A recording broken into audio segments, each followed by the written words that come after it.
অসুর রক্তবীজের সঙ্গে ভয়ঙ্কর যুদ্ধ চলছিল। দেবতা ও মানুষ সবাই আতঙ্কে কাঁপছিল, কারণ রক্তবীজের এক ফোঁটা রক্ত মাটিতে পড়লেই জন্ম নিচ্ছিল আরেক রক্তবীজ। তখন দেবতারা শরণ নিলেন মা কালীকে। মা কালী আবির্ভূত হলেন ভয়ঙ্কর রূপে, কালো দেহ, জ্বলন্ত চোখ, হাতে খড়গ। তিনি অসুরদের রক্ত মাটিতে পড়ার আগেই পান করতে লাগলেন। এক একে অসুর নিধন হতে লাগল। কিন্তু যুদ্ধ যত বাড়তে লাগল, ততই মায়ের ক্রোধ বেড়ে গেল।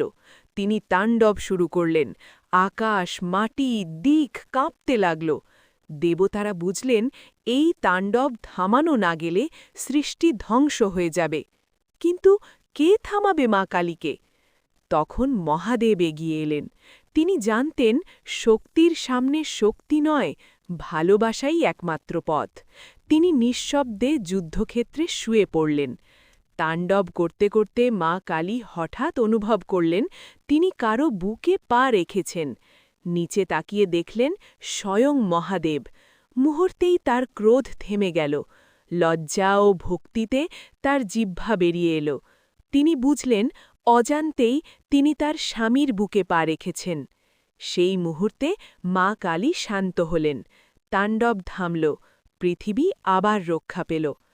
এই কাহিনী আমাদের শেখায়, অহংকার ও ক্রোধ যত বড়ই হোক, ভালোবাসা ও আত্মসমর্পণের সামনে তা নত হয়।